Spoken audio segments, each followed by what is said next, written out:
So here's a little something for me. Narrator's choice. Demon's Crest. I don't remember where I got the idea to actually buy this game because I bought it relatively recently. Within the last few months. I remember seeing previews for it in Nintendo Power magazine, I'm not sure if that still exists or not, and thinking that it looked pretty cool. But my memories of Super Ghouls and Ghosts, and the Red Satan looking dude that you play as, who fucks you in Ghosts and Goblins and Super Ghouls and Ghosts, mercilessly, in part intrigued and turned me off. Like, why do I want to play as this douchebag? But on the other hand, you get to be that badass dude. The A-team of video game enemies. But it was not to be.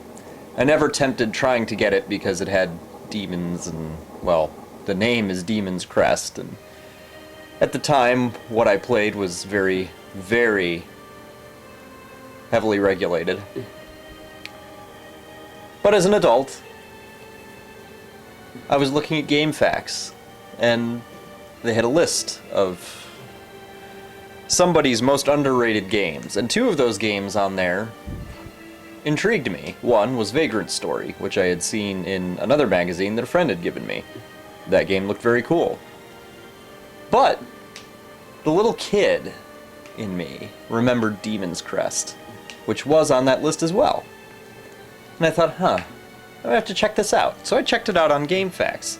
The game is very pretty for the time. I knew nothing about it. Hell, I've never played Gargoyle's Quest, and I really don't have much of a desire to play it because I hear flying is limited. But this seemed much more up my alley. It looked kind of like Satan's version of Symphony of the Night, or Dracula X. Now when you first pop it in, it's really cool. You get the big hellish, flaming scene, and then you get into the story, and do you necessarily care? Well, depending on the type of gamer you are, sure.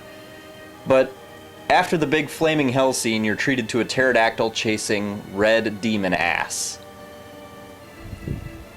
Unclothed red demon ass. That might be a turnoff to some.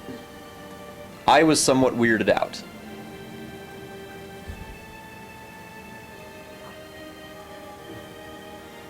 Some of these scenes here kind of, I suppose, could make up for it.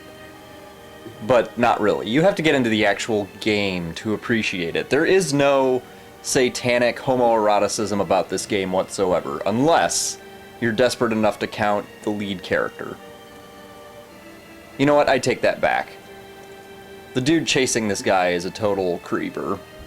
You, having had your ass kicked, and being naked, in essence, except for some creepy thong and shackles, yeah, he's chasing you with a vengeance. The pterodactyl dude, that is. I really, to this day, hate his character design, I'm just gonna say. But I suppose it's fitting. He looks like a shit ball. He shoots you with a jizz ball, and he's a ball of used condoms.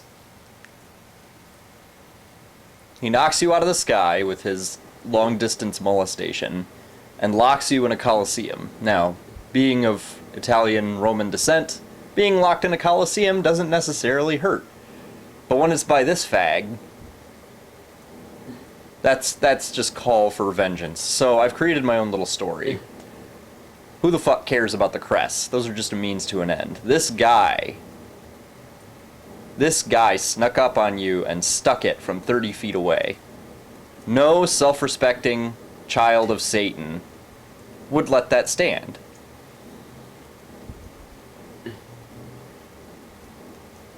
I think those are all the different shades of condom that he has as well. He's showing you his collection, which one he may put on before he shoves it in you. You know he's thinking about the pink one. But then he puts them all into a super rubber. Causes an explosion very similar to what destroyed Final Fantasy III. And that brings us to the game itself.